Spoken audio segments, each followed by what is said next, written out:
Hello दोस्तों, स्वागत है आप सबका आपके यूट्यूब चैनल कटिंग चाय में। इस चैनल के माध्यम से हम आपके लिए लेकर आते हैं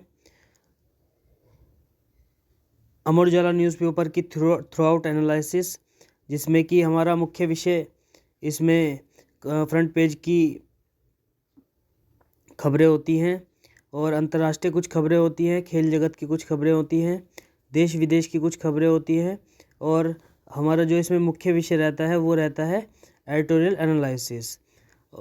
तो जैसे कि मैंने आपको बताया, अमर उजाला न्यूज़पेपर की थ्रू आउट एनालिसिस हम आपके सामने रखते हैं। यह सेशन यूपीएससी, एसएससी, बैंकिंग की तैयारी करने वाले अनेक छात्रों के लिए अति लाभदायक है, इसलिए जुड़े रहिए कटिंग चाय में। तो चलिए शुरू करते हैं। जो हमारी अमर उजाला की सबसे पहली हेडलाइन जो फ्रंट पेज की बनी है वो है कि अभी जो हाल ही में कल यूपी के लखनऊ में ग्लोबल इन्वेस्टर समिट हुई है, तो जिसमें कि प्रधानमंत्री मोदी जी और मुख्यमंत्री योगी जी भी मौजूद रहे हैं। तो उसमें 33 लाख करोड़ रुपए का करार हुआ है, यानी कि 33 लाख करोड़ रुपए के MOU साइन हुए हैं, जिसमें कि 18,643 टोटल जो MOU हैं इतने साइन हुए हैं, जिसमें कि 33 लाख करोड़ के MOU साइन होने के बाद 92,50,000 लोगों को रोजगार का एक अवसर मिलने की एक नई संभावना बन गई है। तो मैं आपको बता दूं कि कहाँ कहाँ कितना निवेश हुआ है। जैसे कि आप देख सकते हैं कि पश्चिमांचल में 14.81 लाख करोड़ का निवेश होना तय हुआ है, जिसमें कि 8,389 करार हुए हैं। पूर्वांचल में 9.54 लाख करोड़ का निवेश होगा, जिसमें कि 5,406 MOU हुए हैं। वहीं मध्यांचल में 4.27 लाख करोड़ का निवेश होगा, जिसमें कि 4,424 करार हुए हैं। वहीं बुंदेलखंड में 4.27 लाख करोड़ का निवेश होगा, जिसमें कि 424 करार हुए हैं। वहीं इसके बाद हम आते हैं अपनी जो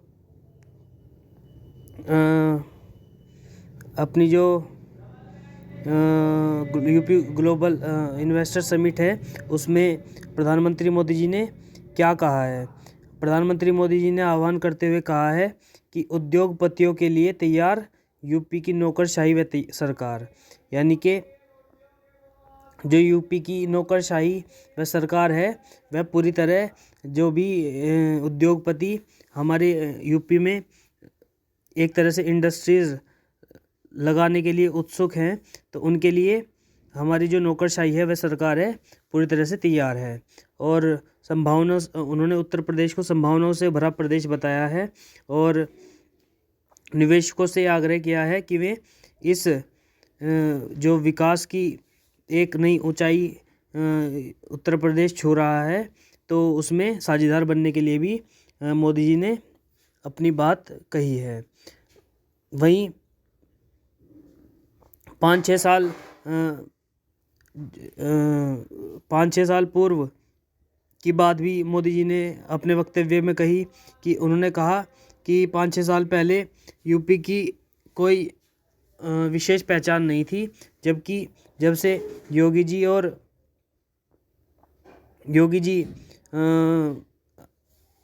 उत्तर प्रदेश में मुख्यमंत्री बने हैं तब से, और डबल इंजन की सरकार जब से, यानी कि NDA की सरकार जब से आई है, भाजपा सरकार जब से आई है, तब से उत्तर प्रदेश नई ऊंचाइयों को छू रहा है।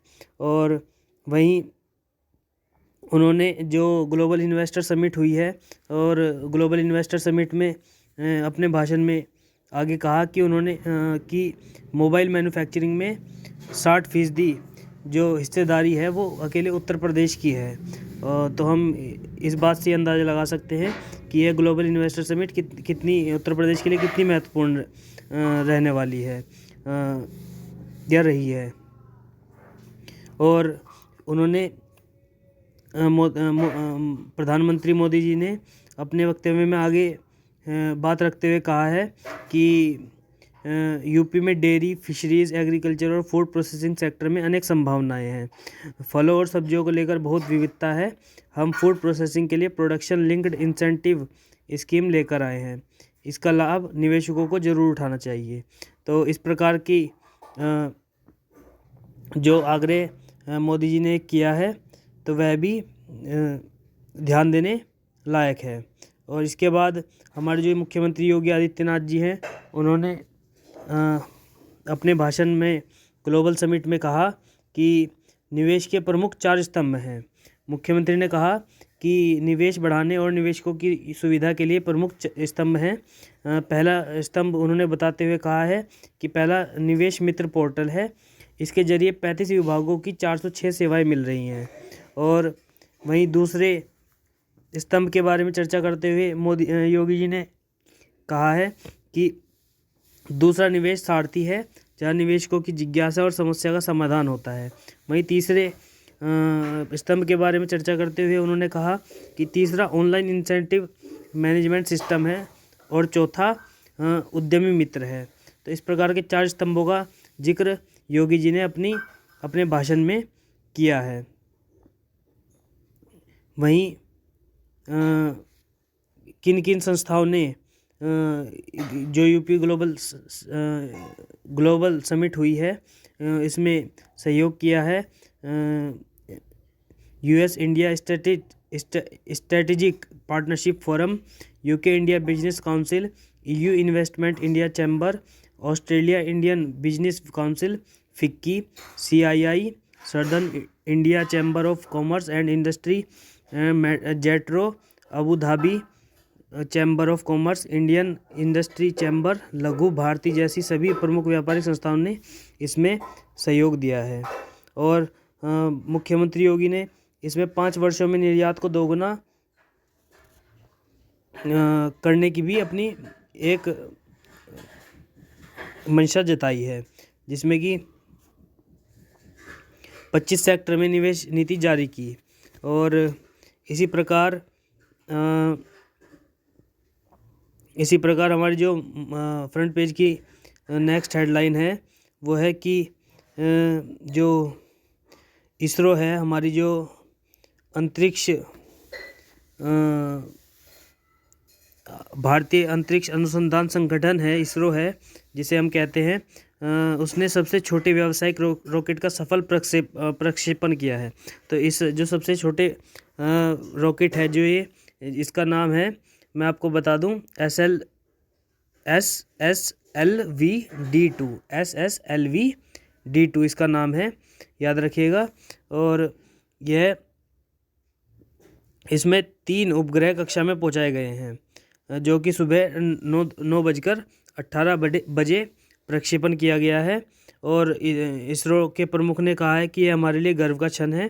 तो इस प्रकार से अमित शाह जो हमारे केंद्रीय गृह मंत्री हैं, उन्होंने भी इस पर टिप्पणी करते हुए कहा है कि हमारे वैज्ञानिकों को सलाम।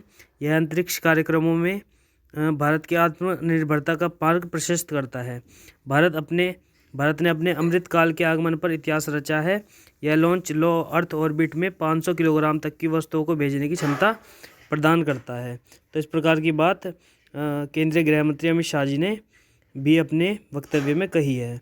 और इसके बाद हम आते हैं आपके अंतर्राष्ट्रीय खबरों की ओर। अंतर्राष्ट्रीय खबर में हमारी जो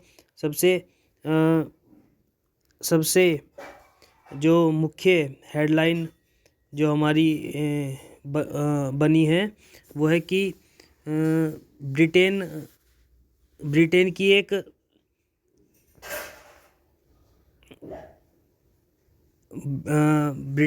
एक तरह से रिपोर्ट आई है। ब्रिटेन सरकार ने एक रिपोर्ट प्रकाशित की है, जिसमें कि कश्मीर खालिस्तान समर्थक अतिवाद पर भारत विरोधी बयान रोके। तो इस प्रकार की जो हम कह सकते हैं कि आतंकरोधी योजना की समीक्षा में इस्लामी चरमपंथ को बताया प्राथमिक खतरा। एक जो ब्रिटेन की रिपोर्ट आई है, तो इस्लामिक कट्टरपंथ, जो मैं आपको बता दूं कि ब्रिटेन में भी बहुत सारे मुसलमान रहते हैं, तो उन्होंने ऐसा महसूस किया है कि माफ़ कीजिएगा, उन्होंने उनके अंदर एक तरह से रोष पैदा हो गया है, आप कह सकते हैं कि, या जो इस्लामिक कश्मीर में इस्लामिक कट्टरपंथी लोग रहते हैं, तो उनके प्रति उन्होंने एक तरह की संवेदना जताते हुए अपनी बात कही है कि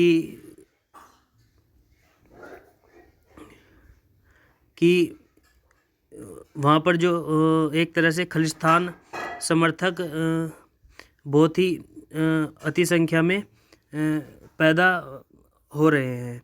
तो इस तरह की एक रिपोर्ट ब्रिटेन में छपी है। तो इसमें ब्रिटेन ने सावधान रहने की चेतावनी देते हुए भारत को आगाह भी किया है इसके लिए। तो इसके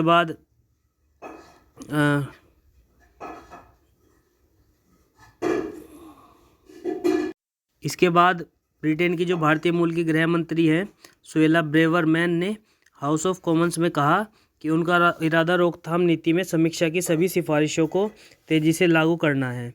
उन्होंने कहा, इस्लामाबाद से निपटने का अर्थ मुस्लिम विरोधी होना नहीं है, इसे मुस्लिमों के साथ मिलकर ही लागू किया जाना चाहिए। तो इस तरह का अपना एक वक्तव्य भारतीय मूल की गृह मंत्री ब्रिटेन में जो है सुएला ब्रेवरमैन ने अपना वक्तव्य दिया है। तो इसके बाद हमारी जो नेक्स्ट हेडलाइन, अंतर्राष्ट्रीय हेडलाइन है, वो है कि तुर्की में जो कि भूकंप आया था, जिसमें कि मरने वालों की संख्या 22,375 के करीब से भी ऊपर पहुंच गई है और निरंतर बढ़ती ही जा रही है। तो उसमें भारत की तरफ से भी एक सैन्य सहायता, या जिस मिशन को नाम दिया गया है मिशन दोस्त, तो उसमें भारतीय टीम ने भी अपना पूर्ण रूप से सहयोग दिया है, जिसमें कि 30 बेड की, जैसे मैंने आपको निरंतर बताया है कि 30 बेड के 2 अस्पताल बनाए जा रहे हैं और 250 से ज़्यादा हमारे जो भारत से व्यक्ति हैं वो वहाँ पर मदद के लिए पहुँचे हैं। और इसके बाद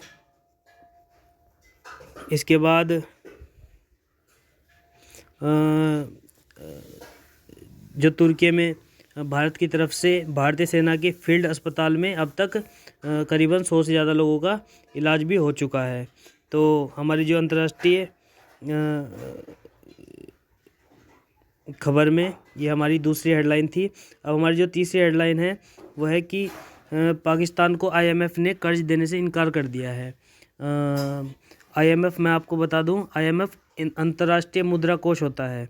अंतर्राष्ट्रीय मुद्रा कोष यानी कि इंटरनेशनल म्यूचुअल फंड, जो कि देशों को एक तरह से कर्ज उधार देता है, यानी कि कर्ज एक तरह से बांटने का एक तरह से जिसके पास अधिकार है, यह हम कह सकते हैं कि इंटरनेशनल म्यूचुअल फंड अंतर्राष्ट्रीय मुद्रा कोष विभिन्न देशों को अपनी तरफ से पैसे मुहैया कराता है, जिसमें कि पाकिस्तान ने उसमें 6.5 अरब डॉलर का एक पैकेज के लिए मांग IMF से रखी थी, जिसमें कि पाकिस्तान को IMF ने कर्जा देने से इनकार कर दिया है। लेकिन IMF ने जो पाकिस्तान की आर्थिक तंगी है उससे बचने के उपायों पर भी गौर की है। तो इस प्रकार की जो हमारी तीसरी हेडलाइन बनी है कि पाकिस्तान को IMF ने कर्ज देने से इनकार कर दिया है। वहीं इसके बाद हम आते हैं हमारी जो खेल हमारी जो नेक्स्ट खेल जगत की खबर रहने वाली है वो है कि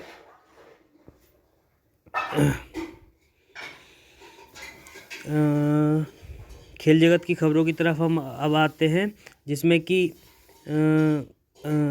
नागपुर टेस्ट में जो मैच खेला जा रहा है और जिसमें कि भारत और ऑस्ट्रेलिया के बीच जो ये टेस्ट खेला जा रहा है, इसमें भारत को 140 रन की बढ़त मिली है, जिसमें कि 144 रन की बढ़त मिली है, जिसमें कि दूसरे दिन भारत के 7 विकेट पर 321 रन बनाए हैं और हिटमैन का शतक रविंद्र और अक्षर की 81 रन की अटूट साझेदारी ने हासिल किया है। तो इसके बाद हम जो हमारी खेल जगत की दूसरी खबर की तरफ हम आते हैं। खेल जगत की हमारी जो दूसरी खबर है वो है कि रोनाल्डो ने हैट्रिक के साथ पूरे किए करियर के 500 लीग गोल। जो रोनाल्डो हैं, जो कि फुटबॉल के एक बहुत अच्छे प्लेयर भी हैं और दुनिया रोनाल्डो को अच्छी तरह से जानती है। तो क्रिस्टियानो रोनाल्डो जिनका नाम है, तो उन्होंने अपने करियर के 503 लीग गोल उनके जो क्लब करियर में अब तक के हो गए हैं। तो उसके लिए मैं क्रिस्टियानो रोनाल्डो को बहुत बहुत बधाई देता हूँ। तो इसके बाद जो क्रिस्टियानो रोनाल्डो ने 503 लीग गोल क्लब में पूरे करने के बाद कहा है कि 4 गोल करके बहुत अच्छा लग रहा है, खुश हूँ कि 500 गोल करने में सफल हुआ, टीम की शानदार जीत रही।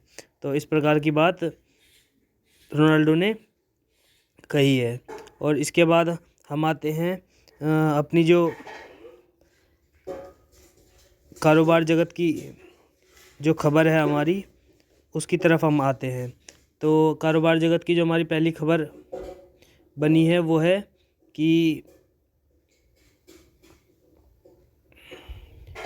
FPO मामला मैं आपको बता दूं, FPO मामला अडानी से जुड़ा हुआ मामला है, जिसमें अडानी समूह के साथ एंकर निवेशकों के संबंधों की जांच की जा रही है, जिसमें कि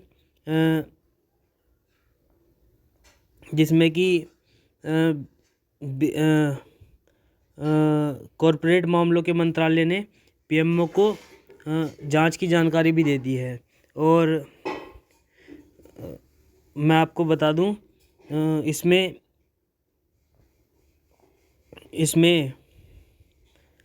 जो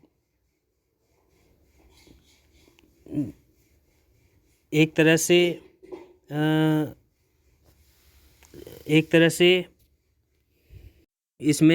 से पूंजी जो बाजार नियामक सेबी है ने अडानी एंटरप्राइजेज के फॉलो ऑन पब्लिक ऑफर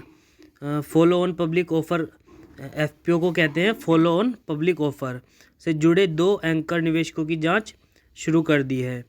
तो ये एक बहुत ही खराब क्षण अडानी के लिए रहने वाला है। तो इसमें 20,000 करोड़ जुटाए गए थे इशू से, जिसे ले लिया गया वापस। तो इस तरह हम कह सकते हैं 20,000 करोड़ का यह FPO पूरी तरह भरने के बाद भी वापस ले लिया गया था, जिसमें कि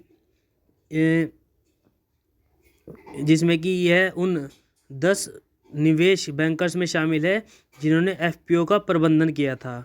और सेबी ने पिछले हफ्ते दोनों फर्मों से संपर्क किया था।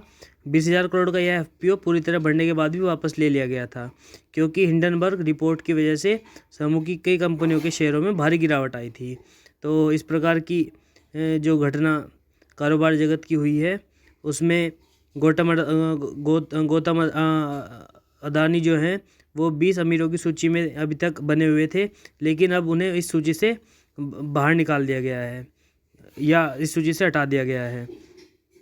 तो इसके बाद हम अपनी जो कारोबार जगत की दूसरी हेडलाइन पर आते हैं। कारोबार जगत की जो दूसरी हेडलाइन है कि एक तरह का जो भारत की जीडीपी को एक नुकसान होने की संभावना बताई जा रही है। वो तस्करी जो कि जिसमें कि महत्वपूर्ण रूप से तस्करी में हम कह सकते हैं कि अल्कोहल है, मोबाइल फ़ोन है, दैनिक उपयोग वाली घरेलू एवं निजी वस्तुएं हैं, पैकेट बंद खाद्य पदार्थ है, तंबाकू है।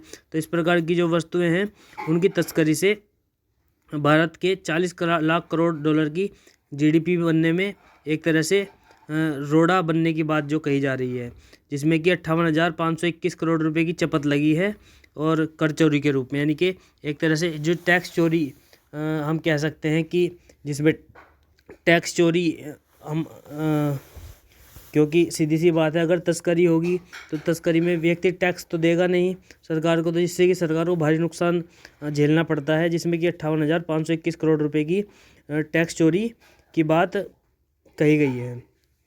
इसके बाद हम आते हैं अपनी जो देश विदेश की खबर की तरफ। देश विदेश की खबर में हमारी जो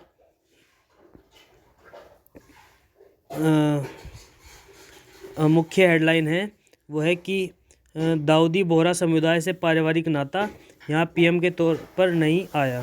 तो प्रधानमंत्री जो मोदी जी हैं, अभी हमारी जो मुंबई स्थित हम कह सकते हैं कि एक समुदाय है जिसमें कि जिसे कि दाऊदी बोहरा समुदाय कहते हैं। दाऊदी बोहरा समुदाय में प्रधानमंत्री मोदी जी ने शिरकत की थी। और दाऊदी बोहरा समुदाय, मैं आपको बता दूं, इनके दाऊदी बोहरा समुदाय के जो धर्मगुरु हैं सैयदना साहब हैं। दाऊदी बोहरा समुदाय के जो धर्मगुरु हैं वो कौन है? सैयदना साहब। तो उनके समुदाय में मोदी जी जाते रहते हैं। पिछली एक दो बार भी हम पिछले कुछ सालों में देख चुके हैं कि एक दो बार भी मोदी जी हाईलाइट में आए थे, जब दाऊदी बोहरा समुदाय के जलसे में मोदी जी ने शिरकत की थी या गए थे। तो वहाँ जाकर मोदी जी ने अपनी संवेदनाएं व्यक्त की है, अपनी भावनाएं व्यक्त की है और दाऊदी बोहरा समुदाय से अपना खास रिश्ता होने की बात भी मोदी जी ने कही है। और मोदी जी ने अपने भाषण में वहाँ कहा कि दाऊदी बोहरा समुदाय के सामने कहा कि वह मुख्यमंत्री या प्रधानमंत्री के रूप में दाऊदी बोहरा समुदाय में नहीं आए हैं, बल्कि एक परिवार के रूप में आए हैं और वे दाऊदी बोहरा समुदाय को एक तरह से अपना परिवार का अंग मानते हैं। तो इस तरह की जो हमारे देश विदेश की हेडलाइन है। उसके बाद हमारी जो नेक्स्ट हेडलाइन वो बनी है कि देश विदेश की वंदे भारत, जो कि जिसे कि मुंबई से प्रधानमंत्री मोदी जी ने रवाना किया है एक साथ।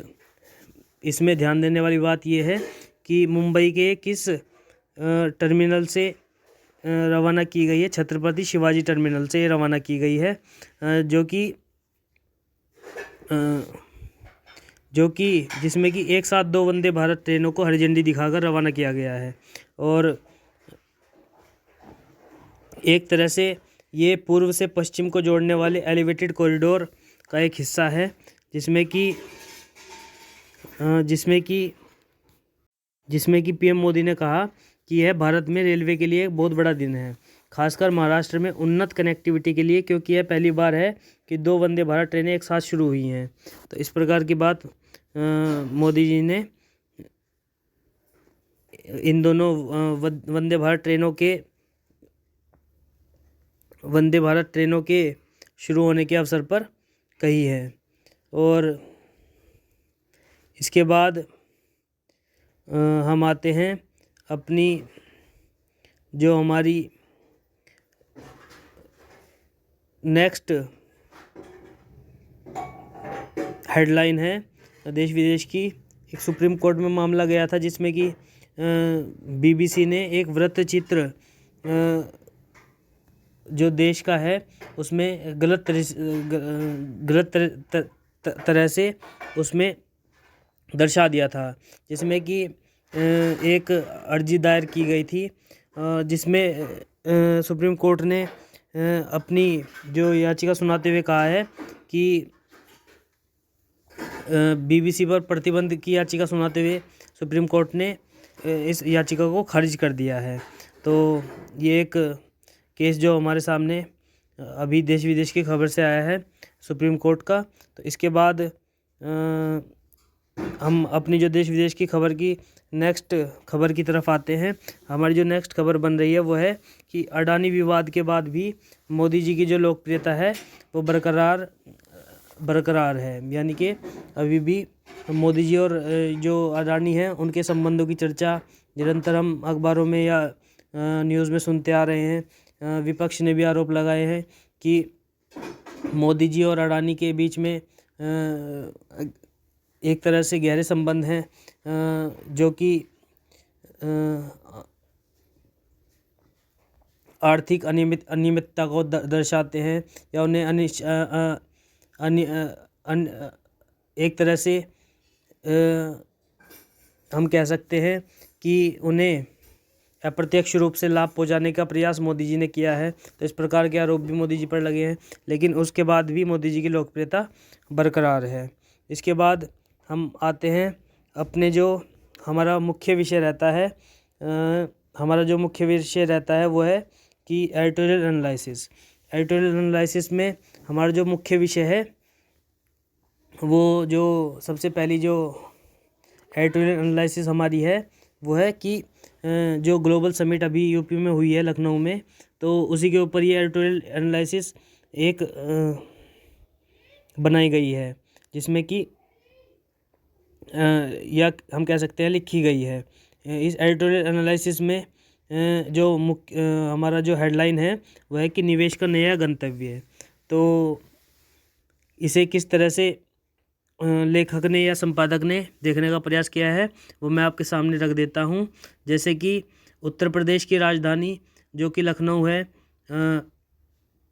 में शुक्रवार से शुरू हुई यूपी ग्लोबल इन्वेस्टर समिट में जिस तरह से देश के दिग्गज उद्योगपतियों के साथ ही विदेशी निवेशकों ने रुचि दिखाई है, वह पिछले कुछ वर्षों के दौरान देश के सबसे बड़े सूबे में हो रहे बदलाव का ही नतीजा है। तो इस प्रकार की जो टिप्पणी संपादक ने की है, तो उससे हम समझ सकते हैं कि जो यूपी है उसका जो दर्जा है पहले इस प्रकार का नहीं रहा है।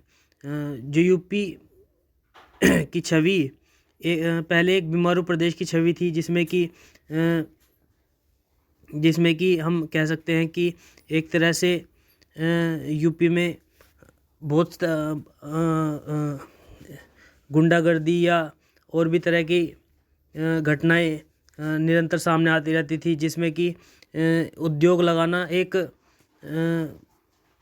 तरह से जान को जोखिम में डालना था। और इसी के चलते कोई भी व्यक्ति या कोई भी उद्योगपति यूपी में उद्योग लगाने से डरता था। तो इस प्रकार की जो लेख लिखते हुए संपादक ने कहा है कि एक बीमारू प्रदेश जिसे कह सकते हैं, तो बीमारू प्रदेश की छवि उत्तर प्रदेश की थी। तो उसके बाद जब से योगी जी आए हैं और योगी जी के आने के बाद मुख्यमंत्री के रूप में जब से उन्होंने शपथ ली है, उसके बाद से ही जो बीमारू प्रदेश है उत्तर प्रदेश, उसकी एक छवि बदलनी शुरू हो गई है। और हम देख ही सकते हैं जैसे कि 33 लाख करोड़ का जो ग्लोबल समिट में एक तरह से MOU साइन हुए हैं, तो यह दर्शाता है कि किस तरह से उत्तर प्रदेश अब उत्तम प्रदेश बनने की एक नई कगार पर खड़ा हो गया है। तो इस प्रकार की जो लेख संपादक ने अपने इस लेख के द्वारा संपादक ने यूपी ग्लोबल समिट से हुए इन्वेस्टमेंट से हुए बदलाव कि एक नई कहानी लिखते हुए अपनी बात कहने का प्रयास किया है। तो इसके बाद उन्होंने इस बात पर भी प्रकाश डालने का प्रयास किया है कि सूबे में आज 13 एक्सप्रेस वे हैं। जल्द ही 5 अंतर्राष्ट्रीय हवाई अड्डे सूबे में होंगे और डेडिकेटेड फ्रेट कॉरिडोर उसे गुजरात से जोड़ेगा। यही नहीं, सूबे का ऐतिहासिक शहर वाराणसी अब जलमार्ग से पश्चिम बंगाल के पोर्ट शहर हल्दिया तक जुड़ चुका है। यही वजह है कि इस बार जोर इस बात का है कि सूबे के सारे 75 जिलों में निवेश हो और वहाँ उद्योग लगे। वहीं हमारे जो मुख्यमंत्री योगी जी हैं, उन्होंने या हम कह सकते हैं कि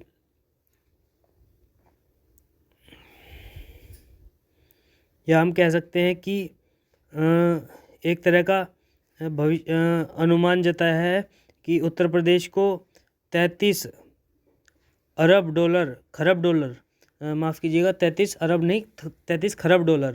33 खरब डॉलर की अर्थव्यवस्था यूपी को बनाने का एक अपना लक्ष्य रखा है, जिसे कि निश्चित ही 33 लाख करोड़ के MOU साइन होने के बाद निश्चित ही उस लक्ष्य की ओर यूपी निरंतर बढ़ता जा रहा है। तो इस प्रकार का लेख अति महत्वपूर्ण है, जिसकी हमने अभी आपके सामने एडिटोरियल एनालिसिस रखी है। और इसके बाद हम आते हैं अपने दूसरे एडिटोरियल एनालिसिस की तरफ, जिसमें दूसरा एडिटोरियल एनालिसिस है कि चीन अभी हाल ही में क्या हुआ है। चीन ने अमेरिका में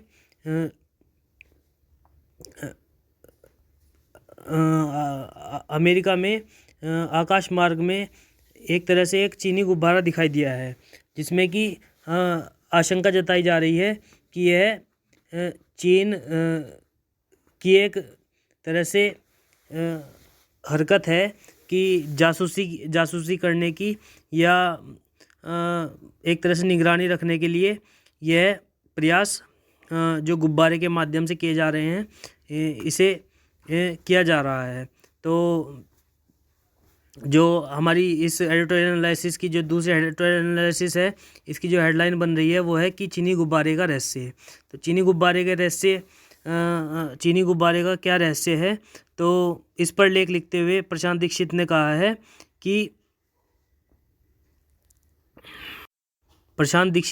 है कि हम जानते हैं कि जहां चीन ने पहले से ही परिष्कृत लंबी दूरी की निगरानी के लिए एक विशाल उपग्रह नेटवर्क तैनात कर रखा है, वहीं चीनी सैन्य विशेषज्ञों ने अब लाइटर देन एयर व्हीकल यानी गुब्बारे जैसी तरीकों पर ध्यान केंद्रित किया है, जिन्हें उड़ाने के लिए हवा से हल्की गैस का इस्तेमाल होता है और घूमने वाले उपग्रहों या विमानों, स्ट्रेटोस्फेरिक एयरशिप, अंतरिक्ष में उड़ने वाले विमानों और अधिक ऊंचाई पर उड़ने वाले गुब्बारों के विपरीत एक निश्चित स्थान पर लंबे समय तक मंडरा सकते हैं। तो इस प्रकार की बात प्रशांत दीक्षित ने अपने इस लेख में कही है, जिसमें कि उन्होंने आशंका जताई है कि इन्हें रडार आसानी से पकड़ नहीं सकता है। और आगे अपनी बात को रखते हुए उन्होंने कहा है कि यह जो गुब्बारा है 60 से 70 हज़ार फीट की ऊंचाई पर होते हैं और यह अंतरिक्ष के निकट है और इसे राष्ट्रीय वायु सुरक्षा क्षेत्रों और देशों के नियंत्रित हवाई स्थानों के अधिकार क्षेत्र से परे माना जाता है। और वहीं यह बाहरी अंतरिक्ष संधि में भी दखल नहीं देता है। और इस प्रकार से संपादक जो है वो कहने का प्रयास कर रहे हैं कि मैं समझता हूँ कि इसका यही एकमात्र लाभ है। और इसके बाद उन्होंने अपने लेख को आगे बढ़ाते हुए कहा है कि एक गुब्बारा अंडमान और निकोबार द्वीप समूह के निकट भी देखा गया, जिसमें कि चीनी शोधकर्ताओं द्वारा सैन्य और नागरिक दोनों ने नियर स्पेस या निकट अंतरिक्ष के बारे में 1000 से अधिक पेपर और रिपोर्ट्स लिखी हैं और इनमें से कई निकट अंतरिक्ष यान के विकास पर केंद्रित हैं। और इस प्रकार से हम कह सकते हैं कि एक तरह से चीन की सुनियोजित जांच निगरानी की प्रक्रिया, या कह सकते हैं कि जांच करने की प्रक्रिया या निगरानी रखने की प्रक्रिया के तहत भी ये किया जा सकता है। तो इस प्रकार की बात लेखक ने अपने वक्तव्य में कही है। और इसके बाद लेखक ने इस लेख के जो अगले भाग में लिखते हुए कहा है कि चीन ने एक शीर्ष सरकारी think tank Chinese academy of sciences के अधीन उच्च ऊंचाई पर उड़ने वाले गुब्बारे और स्ट्रेटोस्फेरिक एयरशिप्स की डिजाइन और विकास के लिए एक शोध केंद्र स्थापित किया है। खबरें बताती हैं कि इन उच्च ऊंचाई में उड़ने वाले गुब्बारों को अमेरिका के वायु रक्षा नेटवर्क में के कुछ हिस्से में देखा गया है और एक अमेरिकी सैन्य कमांडर ने सोमवार को स्वीकार किया कि अमेरिका में डोमेन अवेयरनेस गैप निगरानी प्रणाली की खामी है, जिसके कारण पिछले प्रशासन के दौरान भी 3 अन्य संदिग्ध चीनी जासूसी गुब्बारे अमेरिका से गुजरने में सफल हो गए थे। और इस प्रकार की बात लेखक ने इस एडिटोरियल लेख में कहने का प्रयास किया है। और इसके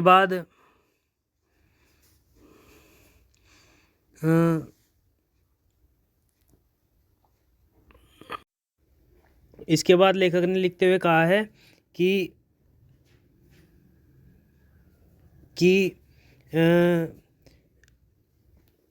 चीनी विश्वविद्यालय के एक प्रोफेसर का कहना है कि इस वाहन ने पृथ्वी से 20,000 मीटर यानी कि 65,616 फीट ऊपर एशिया, अफ्रीका और उत्तर अमेरिका से होकर गुजरते हुए दुनिया भर की उड़ान भरी है।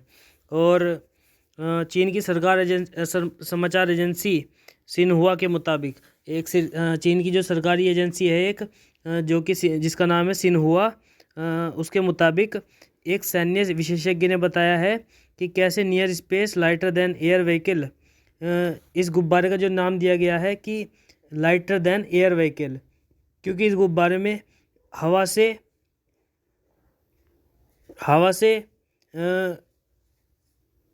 कम, हम कह सकते हैं एक तरह से हवा से कम भार वाली गैस भरी जाती है, जिसमें कि जो कि जैसे कि उड़ने वाले अन्य गुब्बारों में भी जिस गैस का प्रयोग किया जाता है, तो इसलिए इस गुब्बारे का नाम लाइटर देन एयर व्हीकल नाम दिया गया है। तो इस गुब्बारे के बारे में आगे लिखते हुए कहा है कि चीन की national university of defence technology के एक विशेषज्ञ ने इन वाहनों को विकसित करने में अमेरिका, रूस और इजराइल द्वारा की गई प्रगति पर प्रकाश डाला और बताया कि चीन ने भी इस दिशा में सफलता हासिल की है। और अमेरिकी खुफिया अधिकारियों का इस बारे में मानना है कि अमेरिका में नजर आया चीनी गुब्बारा चीनी सेना द्वारा संचालित व्यापक निगरानी कार्यक्रम का हिस्सा है, जो जिसका भी अभी मैंने आपके सामने जिक्र किया है, और जिसमें गुब्बारों का एक बेड़ा शामिल है, जिसने हाल के वर्षों में कम से कम 5 महाद्वीपों में कम से कम 2 दर्जन मिशनों का संचालन किया है।